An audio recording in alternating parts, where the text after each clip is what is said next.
한미 정상회담에서 미국의 핵우산을 명문화하는 이른바 워싱턴 선언이 채택됐습니다. 새로운 핵 협의 그룹을 설립하고 경제 안보에 있어서도 전략적 파트너십을 강화하기로 했는데 한반도 평화에 대해선 어떤 이야기가 오갔는지 정리했습니다. 부활 제4주일은 하느님의 부르심인 성소를 개발하고 육성하는 성소주일입니다. 성소주일을 맞아 40살 제사제의 성소 이야기와 CPBC 성소주일 특집 프로그램 소식 전해드립니다.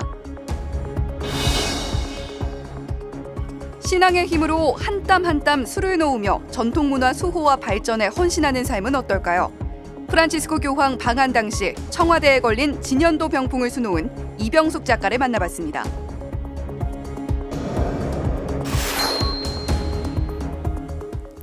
시청자 여러분 안녕하십니까? 4월 27일 목요일 CPBC 뉴스입니다. 윤석열 대통령과 조 바이든 미국 대통령이 정상회담을 갖고 강력한 북핵 대응을 천명한 워싱턴 선언을 발표했습니다. 한반도 평화와 북핵 문제, 가톨릭교회의 주요 관심사이기도 한데요. 두 정상은 새로운 핵 협의 그룹 NCG를 만들어서 핵과 전략 자산에 대한 정보를 공유하기로 했지만 전술핵의 한반도 배치는 없다는 전제를 달았습니다. 한미 정상회담 주요 내용 맹현균 기자가 보도합니다. 윤석열 대통령과 바이든 대통령은 공식 환영식을 시작으로 정상회담에 돌입했습니다. 바이든 대통령은 최고의 예우를 다해 윤 대통령을 맞이했고 윤 대통령은 감사의 마음을 담아 화답했습니다. 그리고 자랑스러운 동맹 70주년을 동맹국 국민들과 함께 기쁜 마음으로 축하하고 기념하기 위해 여기에 왔습니다. 약 80분 동안 이어진 정상회담, 두 정상은 공동 성명과 함께 워싱턴 선언을 채택했습니다. 공동 성명에는 미래 한미동맹 발전 방향, 경제 안보, 첨단 기술 협력, 미래 세대 교류 등의 내용이 담겼습니다. 북핵 문제와 관련한 확장 억제 조치의 구체적인 내용은 핵 협의 그룹 창설을 골자로 하는 워싱턴 선언에 담았습니다. 북한의 핵 공격에 대해 압도적인 역량으로 즉각적으로 대응하겠다는 의지를 나타낸 것입니다. 북한의 핵 공격 시 즉각적인 정상 간 협의를 갖기로 했으며 이를 통해 미국의 핵무기를 포함하여 동맹의 모든 전력을 사용한 신속하고 압도적이며 결정적인 대응을 취하기로 약속했습니다. 윤 대통령은 미국 전략자산의 한반도 전개가 정기적 지속적으로 이뤄질 것이란 내용도 강조했습니다. 대통령실은 우리 국민이 사실상 미국과 핵을 공유하면서 지내는 것으로 느껴지게 될 것이라고 평가했습니다. 바이든 대통령도 동맹에 대한 북한의 핵 공격은 북한 정권의 종말을 초래할 것이라고 강조했습니다. A nuclear attack by North Korea against the United States or its allies or partisans or partners is unacceptable and will result in the end of whatever regime were to take such an action. 다만 미국 전술핵 무기의 한반도 배치는 없으며 한국은 핵 비확산 의무를 지킬 것이라는 전제를 달았습니다. 가톨릭교회는 전쟁 억지력이란 개념의 단호한 입장입니다. 성 요한 바오로 2세 교황은 1982년 유엔 군축특별회의에서 억지력에 대한 견해를 전했습니다. 억지력에 대한 어떤 윤리적인 평가를 내리면서 억지력 그 자체가 잘못되었거나 그러니까 어떤 그런 억지력 자체가 그 효용이 없다고 이야기하지는 않으셨어요. 그러니까 억지력으로 전쟁이 발생하지 않는 부분들이 있을 수 있다. 그렇지만 평화를 보장하기 위해서는 실제 폭발할 위험에 취약한 최소한의 조치에 만족하지 않는 것, 그것이 필수적이다라고 이야기를 합니다. 확장 억제는 최소한의 조치일 뿐 진정한 평화를 담보할 수는 없다는 설명입니다. 하지만 한미 정상의 공동 성명에 한반도의 평화적 관리에 대한 부분은 지속적인 평화를 달성할 수 있는 유일한 수단으로서 북한과의 외교에 대한 의지를 재확인하며 북한이 협상으로 복귀할 것을 촉구한다는 문구에 그쳤습니다. CPBC 맹현균입니다. 유전자 공학을 공부하다 성소를 발견한 사제가 있습니다.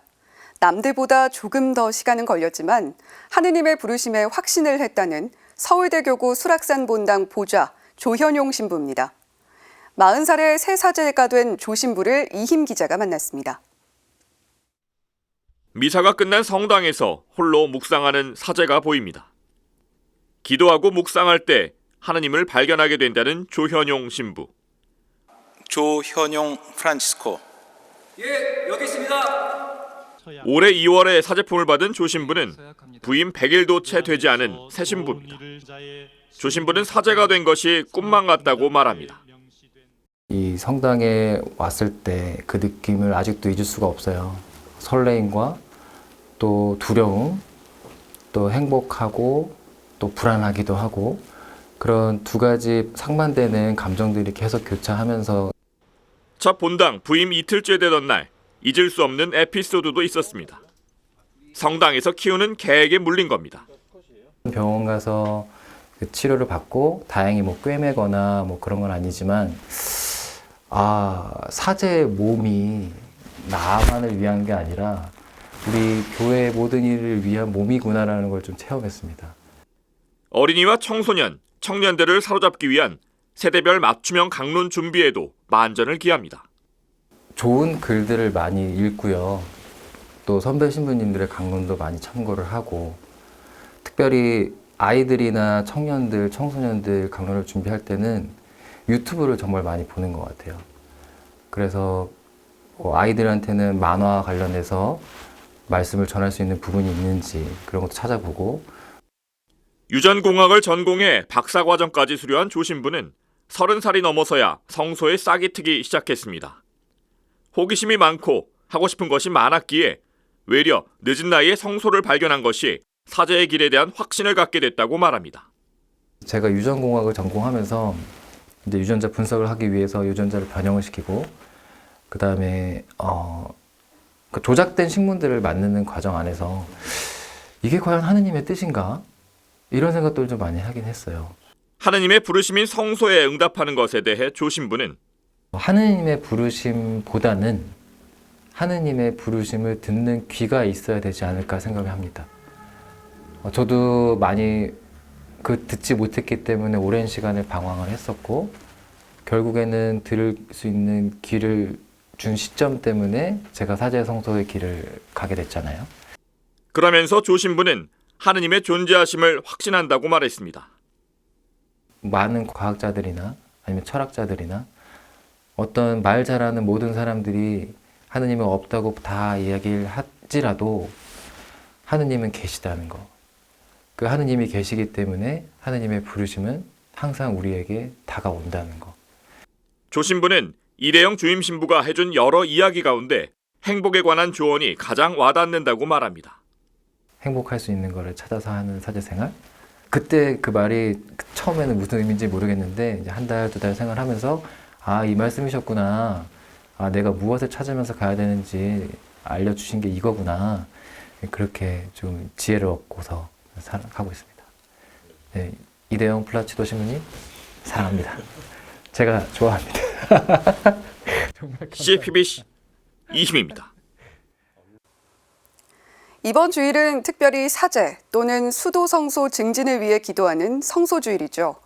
가톨릭 평화방송이 사제의 삶을 들여다볼 수 있는 특집 프로그램을 마련했습니다. 예, 여기 있습니다인데요. 촬영 현장을 김현정 기자가 다녀왔습니다. 서울대 교구청 2층 로비, 예, 여기 있습니다의 촬영 현장입니다. 5명의 젊은 사제가 카메라를 보고 앉아 있습니다. 프로그램 진행자는 박민호 신부입니다. CPBC 라디오 신신우신을 진행했던 박 신부도 오랜만에 방송이 익숙지만은 않아 보입니다. 다 함께 프로그램 이름을 외치는 것조차 좀처럼 쉽지 않은지 한 번에 오케이 사인이 떨어지지 않습니다. 몇 차례 반복합니다. 너무 어색하네요, 그죠? 하지만 본격적으로 녹화가 진행되고 이야기가 시작되자 적응이 됐는지 녹화 진행이 순조로워집니다. 예, 여기 있습니다는 가톨릭 평화방송이 청년과 청소년들을 대상으로 준비한 성소주일 특집 방송입니다. 방송은 5명의 사제가 하느님의 부르심에 응답해 사는 사제의 삶에 대해 나누는 토크쇼입니다. 청년과 청소년들이 사제의 삶에 대해 갖는 궁금증을 상당 부분 해소하는 계기가 될 걸로 기대를 모읍니다. 출연자는 박민우 신부를 비롯해 신웅, 전진, 이은관, 김보습 신부입니다. 모자를 뒤집어 쓴 친근하고 편한 모습의 이은관 신부는 2018년 사제품을 받고 지금은 마지스 예수의 청년센터장으로 청년들을 만나고 있습니다.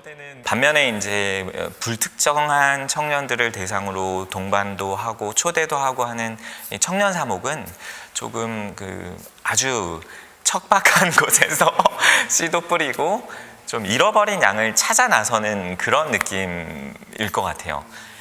전진 신부는 또 동성고등학교에서 예비 신학생들을 가르치고 있습니다. 본당에서는 토요일하고 주일이 우리에게 가장 중요한 날이고 가장 열심히 집중해야 되는 날인데 여기 있다 보니까 아이들 학교 시간이랑 맞춰지다 보니까 신웅 신부는 현재 국내에서 아동심리학을 공부하고 있습니다. 마음적으로나 혹은 육체적으로나 보통의 아이들과 조금은 다른 친구들을 만나게 되었는데 먼저 좀 공부를 하고 또 제가 먼저 준비가 된 상태에서 그 어린이들에게 다가가야지 보다 예수님의 사랑을 잘 전할 수 있겠다는 생각이 들어서 그 공부를 하게 되었습니다. 이날 녹화는 2시간 넘게 진행됐습니다. 사제의 삶과 하느님의 부르심을 다시 생각하게 하는 프로그램 예 여기 있습니다는 성소 주일인 오는 30일 오전 8시와 밤 11시에 방송됩니다. 가톨릭 평화방송 TV 유튜브를 통해서도 만날 수 있습니다. CPBC 김현정입니다. 오늘 CPBC 뉴스에서는 우리 전통문화 수호와 발전을 위해서 애쓰고 있는 신앙인도 만나봅니다. 천 위에 한 땀 한 땀 술을 놓는 궁중자수 이병숙 작가인데요. 봉헌하는 삶을 살며 국가 무형문화재에도 도전하고 있는 이병숙 작가의 이야기를 김형준 기자가 들어봤습니다. 환하게 웃고 있는 프란치스코 교황 뒤로 웅장한 병풍이 펼쳐져 있습니다. 2014년 방한 당시 청와대에 걸렸던 진연도 병풍입니다. 작품의 주인공은 한국의 궁중자수 작가 이병숙 씨입니다. 자수와 함께한 지도 어언 40여 년. 독실한 신앙인이기도 한 이 작가에게 진연도 병풍은 자식과 같은 작품이 아닐 수 없습니다. 교황님께서 웃으셔서 교황님께서 웃으신 걸로 만족해. 이렇게 기쁘고 좋았죠. 이 작가가 궁중자수를 처음 접했던 건 24살 청년 시절. 한상수 자수장의 화조도를 보고 매료된 이 작가는 곧장 궁중자수의 길을 걷게 됐습니다. 그냥 그 순간에 그냥 숨도 안 쉬고 현관으로 들어가서 이거 배우고 싶습니다. 이렇게 매료되면서 일을 해서 한평생 헌신이죠. 이 작가의 대표작 가운데 하나인 연꽃 봉황도는 전 세계에 알려지기도 했습니다. 유니세프 성탄카드 후보 600여 점 가운데 이 작품이 선정되면서 어려운 아이들을 위한 기금 조성에 힘을 보탤 수 있었습니다. 이 작가의 오랜 작품 활동과 자수를 향한 열정의 배경에는 성모 신심이 있었습니다. 틈날 때마다 성모상 앞에서 기도를 바치던 이 작가는 하느님으로부터 받은 달란트를 통해 의미 있는 일을 할 수 있길 간청했습니다. 성모상 앞에서 기도하는데 아직 체계가 잡히지 않은 일을 좀 주십시오 그랬어요. 제 나름대로 글을 쓰고 정립을 시키면서 개념 파악도 하고 그러면서 좀 보람이 있습니다. 혼자 일하는 예술가로서의 길은 쉽지만은 않았습니다.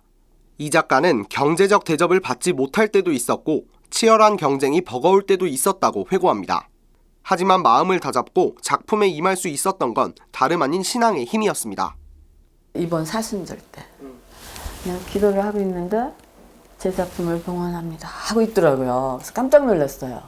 현실적으로 어떤 섭섭한 일도 있고 해서 늘 섭섭하기만 했는데 이번에 봉헌을 했어요. 이젠 봉헌하는 삶을 살며 국가 무형문화재에도 도전하고 있는 이 작가. 세계에 내놓아도 손색 없는 우리 전통문화를 지키고 발전시키고 싶은 마음이라고 말합니다. 이 작가가 지닌 신앙에 대한 작품, 특히 성모님에 대한 수를 놓는 것은 자신에게 내준 또 다른 숙제입니다. 세계에 발현하신 우리 성모님의 모습을 다 신심을 갖고 작업을 하고 싶으면서 또 세계 산재되어 있는 우리 해외 문화원이 있어요. 문화원에 순회전을 해보고 싶고 자랑하고 싶고 발전, 보호, 전수시키고 싶습니다. CPBC 김형준입니다. 이상으로 CPBC 뉴스를 마칩니다. 시청해주신 여러분 고맙습니다.